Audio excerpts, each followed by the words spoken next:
अस्सलाम वालेकुम बच्चों, कैसे हैं आप सब लोग? होप से बिल्कुल ठीक होंगे। Welcome back to the 8th semester. ठीक है, बीबी 8th semester. Again we are come together at one platform. ठीक है, at one again one at one subject. नहीं sorry, with your class I have had two subjects, but the first subject that today I am going to present the introduction of that chapter. The name was financial statement analysis ना। ये जो subject है, ये name से आपको clear हो जाना चाहिए।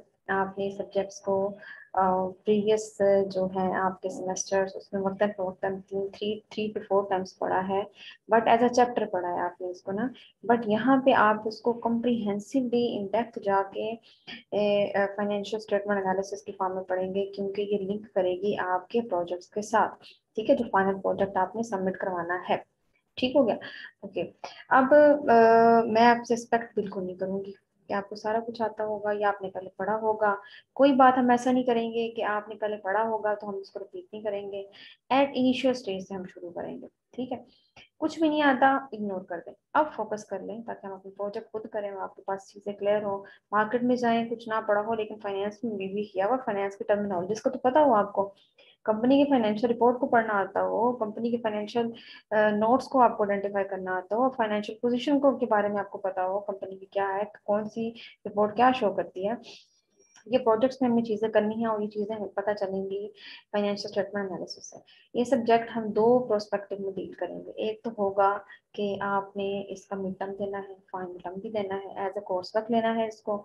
और सेकंड ये है, हमने इसमें से एक प्रैक्टिकल इम्प्लीमेंटेशन करनी है एट वन कंपनी। ठीक है, वो कंपनी क्या है कि हर बच्चा एक एक कंपनी सिलेक्ट करेगा फॉर प्रोजेक्ट पर्पस। कोई भी कंपनी हो, जरूरी नहीं आपको ना हुआ हो या पहले आपके पास उसके बारे में मटेरियल हो। कोई भी कंपनी रैंडमली आपके माइंड में, आप उसको सिलेक्ट कर लें। सिलेक्ट करने के बाद आपने क्या करना है, आपने उस कंपनी को थॉरोली स्टडी करना शुरू करना है। 5 सालों की फाइनेंशियल रिपोर्ट को डाउनलोड करना है, उसको फर्दर प्रोसीड करना है। अगर किसी को फाइनेंशियल रिपोर्ट डाउनलोड करना भी नहीं आती तो वो बेशक ग्रुप में टेक्स्ट करे, बार बार करे और उसको वाइंड अप करे।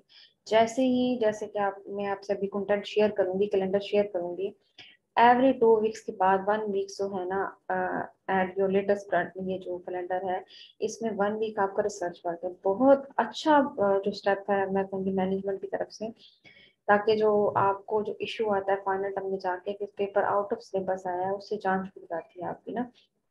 ठीक है, तो इस सब्जेक्ट में तो मुझे नहीं लगता कुछ ऐसा जिस तरह का होगा, क्योंकि ना चीजें प्रैक्टिकली जब आप कर लोगे ना, एक एक कंपनी का एनालिसिस हर बच्चा इंडिविजुअल करेगा, ग्रुप असाइनमेंट नहीं होगी। तो फिर क्या होगा कि जो आपकी अगर मिड टर्म में कोई क्वेश्चन आता है, फाइनल टर्म में आता है, ये बैलेंस शीट टाली करनी है, इनकम स्टेटमेंट के बारे में, यानी जो नोट्स गिवन है उसको ट्रीट किस तरह से करना है, आप इजीली कर लेंगे। ठीक है, थोड़ा सा मैं आज इसको ब्रीफली आपको देने का मकसद यही है कि ताकि ना आपको आइडिया हो जाए हमें सब्जेक्ट्स को लेके कैसे चलना है। आज की क्लास में हमारा ज्यादा फोकस होगा कंटेंट पे कि हमने पढ़ना क्या है, किस तरह से लेके चलना है। जो स्टडी हम स्टार्ट करेंगे वो हम नेक्स्ट सेकंड लेक्चर से स्टार्ट करेंगे। फर्स्ट लेक्चर में आपका एक ही फोकस होना चाहिए, जितनी भी क्वेश्चनिंग आपके माइंड में हो आप उसको क्लियर करेंगे मुझसे पूछ के। ठीक हो गया?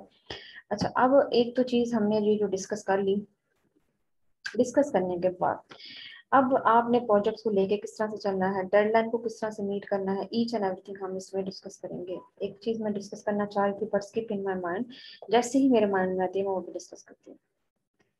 वीक 1 एंड वीक 2 है। हाँ सॉरी, मुझे याद आ गया कि जो आप रिसर्च वीक में काम करेंगे ना, वो वेरी नेक्स्ट वीक में सबमिट करेंगे। जो दूसरा सब्जेक्ट हमने पढ़ना है रिस्क मैनेजमेंट का, ये दोनों इंटरलिंक है। और ये आपके लिए लकीली खुशी की बात है कि दोनों सब्जेक्ट एक ही टीचर के पास है। मैं ये नहीं कह रही कि वो मेरे पास है, मैं ये कह रही हूँ एक ही टीचर के पास है, क्योंकि दोनों इंटर रिलेटेड सब्जेक्ट हैं। तो जो चीज़ें आप यहाँ पे करेंगे असाइनमेंट आपस में इंटरलिंक होंगी, आपके लिए फ्यूचर बेनिफिट्स देगा इन योर प्रोजेक्ट ना। ठीक है, असाइनमेंट्स दोनों की इंटरलिंक होगी, आपको ज्यादा एफर्ट्स करने की जरूरत नहीं होगी। एफर्ट्स करने की जरूरत इस सेंस में नहीं कि आप बिल्कुल ढीले ही हो जाएं। एफर्ट्स आपको फाइनेंशियल स्टेटमेंट एनालिसिस मतलब दो असाइनमेंट्स की ये जो एफर्ट्स है वो आप एक असाइनमेंट्स पे लगा दें। ठीक हो गया? सबसे पहले मंडे और ट्यूसडे की अगर हम बात करें तो मंडे को हम लोग डिस्कस करेंगे फंडामेंटल कंसेप्ट हम लोग डिस्कस करेंगे और इंट्रोडक्शंस के बारे में करेंगे। फाइनेंशियल रिपोर्टिंग है क्या, कितनी तरह की फाइनेंशियल रिपोर्टिंग्स होती हैं और एनालिसिस किस तरह के होते हैं, बेसिक्स फाइनेंशियल स्टेटमेंट कौन कौन सी होती है, 3 होती है जो हम सेकंड लेक्चर में डिस्कस करेंगे। इनकम स्टेटमेंट, रिटेन अर्निंग्स और बैलेंस शीट के बारे में। फिर हम लोग डिटेल में उनके बारे में जाएंगे, रिपोर्टिक्स हैं क्या, टाइप्स कितने टाइप्स की, जैसे मैंने आपको फर्स्ट में बता दिया, उनकी इन डिटेल जाएंगे। थर्ड में हम लोग जो है फोर्थ जो लेक्चर होगा उसमें हम बात करेंगे कि किस तरह से ह्यूमन रिसोर्सेज और सोशल अकाउंटिंग है वो इफेक्ट करती है हमारी फाइनेंशियल पोजीशंस को, फाइनेंशियल स्टेटमेंट को। ऑडिट रिपोर्ट और ऑडिट ओपिनियन क्या कहती है इसके बारे में। सिक्योरिटी एक्सचेंज कमीशन जो है वो किस तरह से सिस्टम को डिस्क्लोज करती है, कुछ इन चीज़ों के बारे में डिस्कस किया जाएगा। और नेक्स्ट जो हमारा वीक हॉलीडेज होगा उसमें अगर आप देखें डेट्स की बात आप लोग करें तो आई थिंक 10 मई से ऑनवर्ड छुट्टियां हैं आपकी 16 तक ना, ठीक है, 10 से ऑनवर्ड 16 तक की आपकी छुट्टियां हैं। तो इसमें आपने ब्रीफली पढ़ना है about balance sheet. Balance sheet के बारे में मैं आपको क्लास में भी थारोली पढ़ाऊंगी, जो कि हम फोर्थ वीक में, सॉरी ये आपका थर्ड वीक होगा रिसर्च, फोर्थ वीक के स्टार्ट में हम लोग पढ़ेंगे। उसके बाद बैलेंस शीट के एलिमेंट कौन कौन से हैं और इससे रिलेटेड जितने भी एग्जाम्पल होंगी आपकी बुक के अंदर, ठीक है, आप उनको सॉल्व करेंगे, ठीक है, सॉल्व करेंगे एज अ प्रैक्टिस और उसको इम्प्लीमेंट करेंगे एज ऑन योर प्रोजेक्ट। उसके बाद जो हमने डिस्कस करना है कहीं डिटेल में, कहीं जिस तरह से बैलेंस शीट को किया कि इनकम स्टेटमेंट है क्या, उसका बेसिक इंट्रोडक्शन बताना है।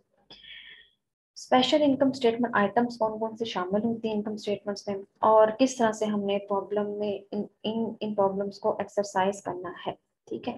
बेसिक एनालिसिस क्या है और फिर देन हम लोग बात करेंगे इनकम स्टेटमेंट बताने के बाद रेशियो एनालिसिस पे। हमारे 2 लेक्चर्स जो हैं वो जो हैं 2 से 3 जो लेक्चर्स हैं, ये 2 से 3 जो वीक हैं वो टोटली हमारे बेस करेंगे रेशियो एनालिसिस पे और उसकी इंटरप्रिटेशंस पे। हॉरिजॉन्टल और वर्टिकल एनालिसिस भी रिक्वायर्ड है आपकी रिसर्च प्रोजेक्ट में। चीजें हम लोग स्मूथ कर देंगे, जिस तरह ही आपके वाइवा सबमिशन का टाइम पीरियड आएगा हम उसको प्रोसीड करेंगे और फर्दर आपका वाइवा कंडक्ट करने के बाद आपको डिग्री इशू कर दी जाएगी, ठीक है। चीजें बहुत स्मूथ नजर आ रही हैं but it's not very easy अगर आप लोग सीरियस इस चीज को नहीं लेंगे तो, ठीक है। उसके बाद टाइप्स ऑफ इंडस्ट्री है, कॉमन साइज एनालिसिस ऑर्गेनाइजेशन के बारे में डिस्कस करना। इस तरह से जो नेक्स्ट आपका सेकंड रिसर्च वीक आएगा उसमें आपने कंपनीज की जो रिपोर्ट है वो डाउनलोड करनी है 15 से 20 तक की, और उस पे रेशियो एनालिसिस करना है और हॉरिजॉन्टल और वर्टिकल एनालिसिस करना है। ये वीक जो है बड़ा कम्प्रीहेंसिव, बहुत बहुत ज्यादा जिसे कहते हैं ना फोकस करने वाला वीक है।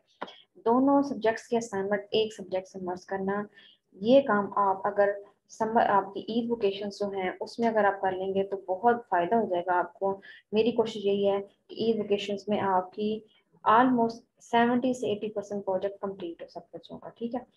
ईद हॉलीडेज है, कोई इतना काम नहीं है, बकरा ईद तो है नहीं है, तो आपने क्या करना है, इसको प्रोसीड करना है और जो चीजें नहीं समझ आएगी वो मुझसे पूछनी है। रिपोर्ट में एक आपको कम्प्रीहेंसिव किसी कंपनी की 5 ईयर्स की बनी हुई जो है जिसमें हॉरिजॉन्टल वर्टिकल एनालिसिस किया होगा वो शेयर कर दूंगी। ये जो टाइम टेबल है इसके मुताबिक आपको मिड टर्म एग्जाम है, ठीक है, 7 वीक्स में। यहाँ भी जो ये जो सिलेबस लिखा हुआ है इसको आप फॉलो नहीं करेंगे, ठीक है, 7 वीक्स का वो हम मर्जिंग करेंगे नेक्स्ट वीक में।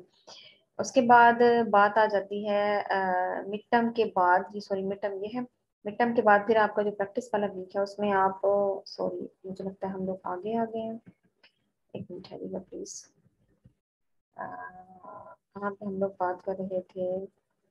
ओके, ईद हॉलीडेज की बात हमने कर ली और बैलेंस शीट के एलिमेंट्स के बारे में भी बात कर ली और कॉमन साइज एनालिसिस मुख्तलिफ किस्म का रेशियो एनालिसिस करने हैं।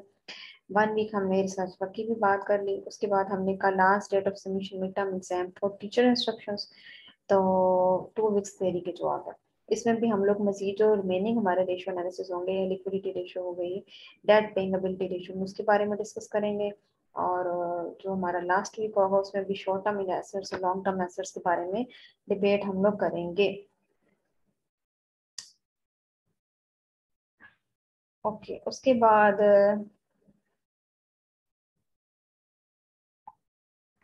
हम लोग अगर देखें तो आपका जो नेक्स्ट वीक होगा वो मिड टर्म होगा। मिड टर्म में हम लोगों ने 3 टॉपिक्स कवर अप किए हैं, ठीक है, बिफोर मिड टर्म। एक कौन सा करना है, इनकम स्टेटमेंट के बारे में डिटेल कंप्लीट, किस तरह से पढ़ना है, किस तरह से ट्रीट करना है, देन बैलेंस शीट के बारे में, फिर जो हमने फोकस किया रेशियो एनालिसिस पे। रेशियो एनालिसिस में जो ज्यादा डिबेट हम लोगों ने की ऊपर, हम लोग जो करेंगे वो लिक्विडिटी रेशियो होगी, डेट टू इक्विटी रेशियो होगी, ठीक है। दो रेशियो पर फोकस किया गया। उसके बाद अगर हम लोग अगली बात करें, तो अगली बात में आप लोग देखें, जो रिसर्च वर्क आप रिवीजन करेंगे सारे वर्क की, और फिर कंप्लीट एनालिसिस अपनी उस कंपनी के ऊपर करेंगे जो आपने सेलेक्ट की होगी, ठीक है। फिर उसके बाद फाइनल जो मिड टर्म आपका एग्जाम है, उसके बाद एनालिसिस, ऑर्गेनाइजेशनल एनालिसिस में वर्टिकल और हॉरिजॉन्टल एनालिसिस का बताया वो किया जाएगा। फिर एक्सरसाइज प्रॉब्लम की जाएंगी। समर वेकेशंस आपकी 17 जुलाई से 8 अगस्त के दरमियान होंगी, और उसमें आपने डेट रेशो और लॉन्ग टर्म रेशोज के बारे में, उसके बाद जो नेक्स्ट वीक आएगा उसमें प्रैक्टिकल रिसर्च वर्क करना है। और इन्हीं को हम लोग डिस्कस अपनी नेक्स्ट क्लास में, हमारे पास टाइम होगा हम उसमें करेंगे। उसके बाद हम लोग फर्दर प्रोसीड करेंगे। डेट रेशियो जो हमने ऊपर पढ़ी है, या जो लॉन्ग टर्म डेट रेशियोज, दोनों डेट रेशियोज है ना, उसके बारे में हम एक मंडे का एक टाइम पूरा देंगे, ताकि हम उसकी जो आपने वर्क किया होगा और जो दूसरा वर्क होगा उस पर हम कंप्लीटली डिबेट कर सकें कि आपने क्या पढ़ा है और आपका जो कंटेंट है वो क्या कहता है, ठीक है।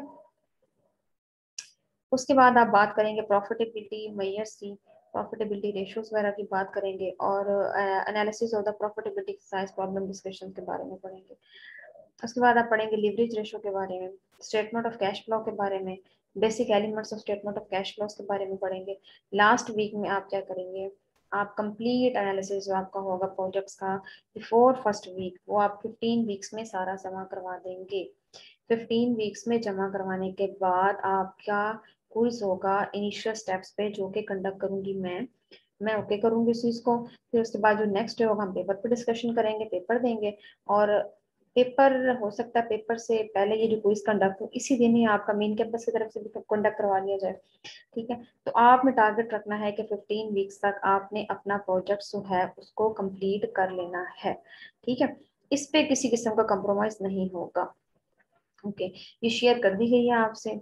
उसके अलावा यहाँ पे देखें रिकमेंडेड बुक्स हैं आपकी, जो कि जीसी और फैसलाबाद और एचएससी दोनों की तरफ से रिकमेंडेड है, और ये बड़ी ऑथेंटिक बुक्स हैं और बहुत इंफॉर्मेटिव है। अगर कोई इसको परचेज कर ले हार्ड फॉर्म में तो वेल एंड गुड, लेकिन अगर हार्ड फॉर्म में नहीं करना चाहते, आप ये नहीं कर पा रहे अभी लॉकडाउन की वजह से, तो या किसी भी फाइनेंशियल इशू की वजह से, तो आपको मैं ये पीडीएफ में शेयर कर दूंगी, एक बुक आपको पीडीएफ में शेयर कर दूंगी, जिसको आप थारोली पढ़ेंगे हर टॉपिक के बाद, ठीक है। अच्छा जी, वो अभी मैं आपको ग्रुप में इसके बाद शेयर कर दूंगी, बल्कि ऑलरेडी मैंने एक दफा कर दी है ग्रुप में ना, ठीक है, फर्स्ट लेक्चर आपका शेयर करने से पहले। इसमें financial statement analysis by Charles जो है ये ज्यादा ऑथेंटिक बुक है, ये मैंने आपसे शेयर कर दी है। उसके अलावा बाकी जो 3 बुक्स हैं, इसमें से अगर कोई बंदा परचेज करना चाहे for the self study, for there more clarity of the topics, तो आप इन चारों बुक्स को में से कोई भी बुक्स या कोई भी चारों बुक्स, अगर एक लेना चाहे तो एक, 4 लेना चाहे तो 4, आप लेके उसको पढ़ सकते हैं। Depend on your learning capacity, कि आपके पास कितनी लर्निंग कैपेसिटी है और कितनी देर में आप इसको जो है वो थॉरोली पढ़ सकते हैं, ठीक है। ये तो था बेसिकली कंटेंट जिसके बारे में हम लोगों ने डिस्कस करना है। इस कंटेंट को लेके अगर किसी को कोई इशू है तो काइंडली वो मुझसे डिस्कस कर ले, ताकि हम लोग जो नेक्स्ट हमारा सेशन स्टार्ट हो उसमें हम लोग टोटली फोकस करें अपने कंटेंट पे और उसको प्रोसीड करें। आज का ये जो फंडामेंटल कंसेप्ट इंट्रोडक्शन है ना रिपोर्टिंग फॉर रिसर्च, इसमें मैंने आपको सिर्फ ये बताने का पर्पस था कि कंसेप्ट क्या है सब्जेक्ट का, ठीक है। जब भी मैं कोई टॉपिक पढ़ाऊंगी तो आपने उसको अपने कंटेंट के साथ टैली कर लेना है, कि वेदर जो मैम पढ़ा रही हैं या जो कंटेंट में लिखा है वो सेम है, फर्क तो नहीं है इसमें, ठीक है। तो हम इन चीजों को टैली भी करते रहेंगे और ये भी चीज देखते रहेंगे, ठीक हो गया, ओके।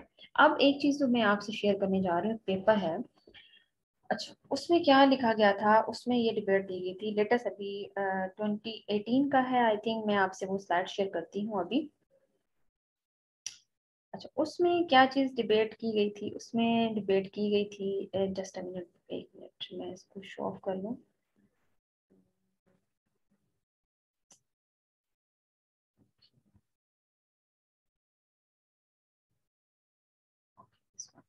ठीक है, share it shortly, just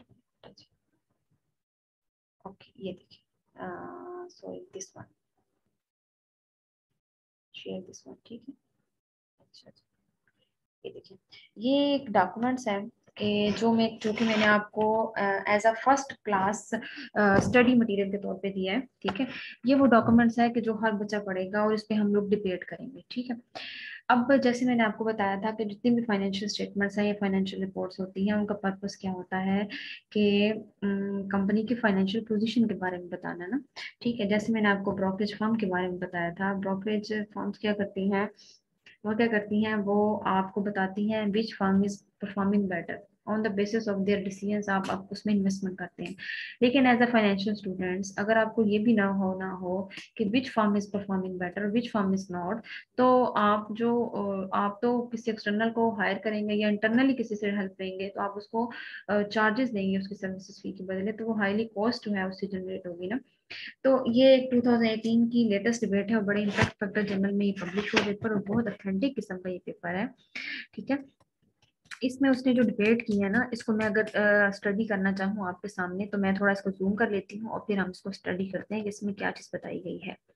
title से आपको पता चल गया है, ये पढ़ के आएंगे आप सारे, और नेक्स्ट क्लास में रिसर्च वीक के बाद इस टॉपिक पे डिबेट होगी, हर बच्चे से मैंने उसका पॉइंट ऑफ व्यू लेना है इस पेपर को लेकर, ठीक है। अच्छा, इसमें बताया गया कि financial statement of the company as an information based on the decision making in a transforming economy. जो ट्रांसफॉर्मिंग इकोनॉमी है, ट्रांसफॉर्मिंग इकोनॉमी, इसमें इस पेपर में उसने किस इकोनॉमी को लिया है, किस कंट्री को टारगेट किया है, और उसके बेस पे उसने बताया है कि फाइनेंशियल स्टेटमेंट जो होती है ना किसी भी कंपनी की, वो इंफॉर्मेशन बेस्ड होती है, जिसके बारे में जिसको पढ़ के हमें आइडिया होता है कि उस कंपनी की ये जो इंफॉर्मेशन है वो क्या है, ठीक है। बोर्ड ऑफ डायरेक्टर्स कितने हैं, फीमेल डायरेक्टर्स कितनी है, अर्निंग कितनी है, उसके बाद उसकी बैलेंस शीट क्या कहती है, इनकम स्टेटमेंट क्या कहती है, वर्टिकली हॉरिजॉन्टल उसकी प्रोडक्शन कितनी है, उसकी सेविंग कितनी है, ईच एंड एवरीथिंग के बारे में आप पढ़ेंगे, ठीक है। उसके बेस पे आप डिसीजन लेते हैं कि whether we are investing in that particular company और not. In connections with the development or transforming the economy, the need for forecasting and analyzing the consequences of managerial decisions become more pressing. To sustain and evaluate such decisions, a tool for prospective analysis of the financial statement of companies is used. ठीक है, एक analysis use किया गया जिसको नाम किया गया prospective analysis ना, उसकी बेस पे एनालिसिस किया गया है। In recent year, the content and structure of the company financial statement have undergo significant changes. ठीक है, बहुत से चेंजिंग्स हुई, जैसे मैंने आपसे कहा कि 15 और से लेकर 20 तक आपने फाइनेंशियल रिपोर्ट उस कंपनी की करनी है विच यू हैव इंटरेस्टेड ना, लेने के बाद आपको 15 की जब रिपोर्ट आप पढ़ेंगे तो आपको मे भी पूरा दिन लग जाए, ठीक है।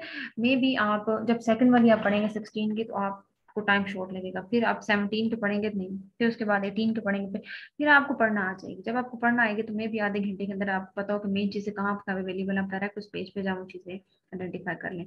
लेकिन फर्स्ट जो रिपोर्ट होगी किसी भी कंपनी की वो आप थारोली पढ़ें, डिटेल के साथ पढ़ें, लेकिन जो 15 में चीज है जरूरी नहीं कि वो 17 में भी हो, ठीक है। लेकिन बहुत सी चीजें एक ही कंपनी है ना सेम, तो बहुत सी चीजें मिलती जुलती होती हैं, माइनर जो डिफरेंस आता है, क्लैश आ गया या स्टॉक प्राइस क्रैश कर गया, उसके बारे में जो डिबेट होती है वो हाईलाइटेड फॉर्म में होती है, ठीक है। तो इस यहाँ पे भी इसी तरह से ये बात कर रहे हैं। With the development of economy relations, the principle of organizations and methodology of accounting and reporting are dramatically changing. उसमें इन methodology इन चेंजिंग की वजह से बहुत सी चीजें चेंज हो जाती हैं, बट एज सच कंपनी का पर्पस चेंज नहीं होता जो उसका काम है, ठीक है। The issue of reforming financial statement of the company are constantly discussed at the International Congress of Accountant and other professional forums. जो मेन पर्पज है स्टडी का वो इम्प्रूव करना concept of preparing financial statement, किस तरह से financial statement को prepare करना है उस कंपनी की, और किस तरह से इंफॉर्मेशन बेस्ड बात करनी है और ताकि वो डिसीजंस ले सकें ट्रांसफॉर्मिंग इकोनॉमी, ठीक है।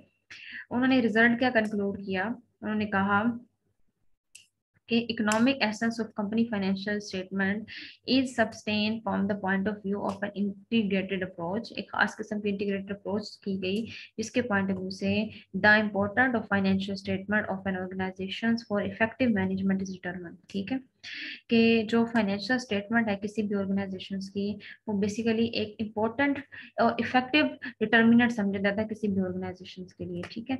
The main financial and non financial indicators are systemised.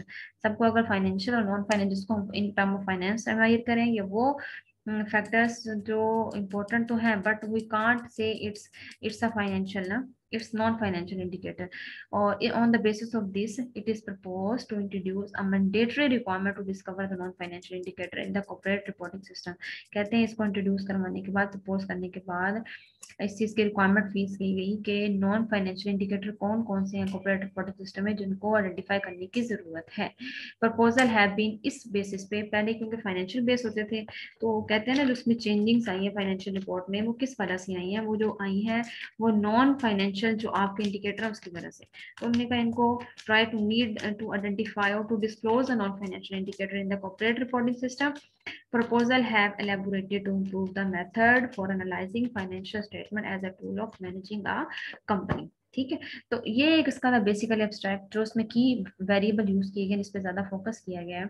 That is financial statement, interested use of financial statement, balance sheet of financial indicator. तो इस पेपर को आप बड़े थारोली डिटेल से पढ़ेंगे। पढ़ने के बाद नेक्स्ट क्लास में हम इस पे डिबेट करेंगे और किसी को कोई भी क्वेश्चन होगा तो वो रेज कर सकता है। ठीक है, इंट्रोडक्शन पढ़ेंगे आप कि किस तरह से हिस्ट्री ने इसके बारे में क्या कहा और किस तरह से मॉडलिंग करते हुए आगे फर्दर मूव कर रहे हैं। किसी को कोई इशू है इस टॉपिक पे तो आप बात कर सकते हैं। ठीक है, ये मैं आपके सामने डिस्क्लोज कर रही हूँ। बहुत ही छोटा सा पेपर है, 12 पेजेस पे मुश्तमिल है। आपने थियोरेटिकल है, कोई इतना वो न्यूमेरिकली नहीं है कि आप उसमें कंफ्यूज हो जाएं। और ये पेपर आप पढ़ के आएंगे और पढ़ने के बाद इंशाल्लाह हम लोग जो नेक्स्ट क्लास है उसमें इसके बारे में डिबेट करेंगे।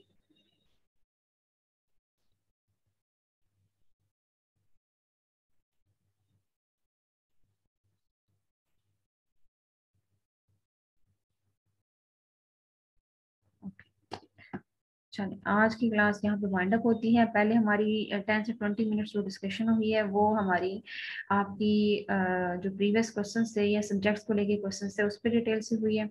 अब जो नेक्स्ट 20 मिनट्स है इसमें मैंने रिकॉर्डिंग ऑन कर दी थी आपकी, तो आप अब जब ये लेक्चर सुनेंगे तो आप अपने जो कंटेंट से रिलेटेड होगी सिर्फ वही बात सुनेंगे। ठीक है, अगर मैं वो भी रिकॉर्ड करती, फर्स्ट लेक्चर था तो आपको अलाउ किया गया था, तो on behalf of this year come recording की गई है। बाकी हमारे जो टाइमिंग होगी उसके मुताबिक हम लोग अब 35 जो है ना वो रिकॉर्डिंग किया करेंगे।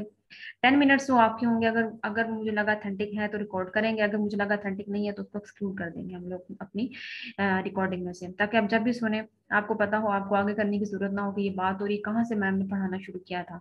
आप खोलें और उस पर वर्क करें और उसको अपना प्रोसीड करना स्टार्ट कर दें। ठीक है, अच्छा ये दो चीजें बताने के बाद आपको तीसरी चीज जो मैंने डिस्कस की थी वो थी शायद आप लोगों का, एक मिनट 1 सेकंड में खोल लूं, जो बुक मैंने आपसे शेयर की थी, जस्ट अ मिनट, आप लोगों का ग्रुप है ये, और जो बुक आपसे शेयर हुई है दैट दैट इज ना, ये बुक है आपकी। मैं इसको बुक को अगर ओपन करूंगी तो ये देखिए, मैं स्क्रीन शेयर कर दूं आपसे इंशाल्लाह दोबारा से एक दफा, दिस वन। ठीक है, ये आपके पास आपकी बुक है जो कि मैंने आपको पीडीएफ के फॉर्म में सेंड कर दी है। अच्छा, इस बुक में आप अगर देखें तो मुख्तलिफ किस्म के कंटेंट को डिस्कस किया गया है। वन बाय वन मैं इसको नीचे से आती हूँ। चैप्टर नंबर 1 जो है वो बताएगा complete introduction of financial reporting, reporting है कितनी किस्म की। ठीक है, और उसके बाद फाइनेंशियल स्टेटमेंट्स के बारे में और फाइनेंशियल रिपोर्ट्स के बारे में डिस्कस किया जाएगा। फाइनेंशियल स्टेटमेंट कितनी है और उसको किस तरह से रिपोर्ट किया जाता है। बैलेंस शीट के बारे में डिस्कस किया जाएगा स्टार्टिंग पॉइंट पे, थर्ड चैप्टर में, जो हम लोग इंशाल्लाह इन वेरी नेक्स्ट क्लास में करेंगे। उसके बाद इनकम स्टेटमेंट के बारे में बात होगी, फिर आएगी basic of analysis. Basis of analysis में आप जो फर्दर जितने भी आप ये चैप्टर पढ़ेंगे ये सारे बेस करेंगे आपके रेशो एनालिसिस पे।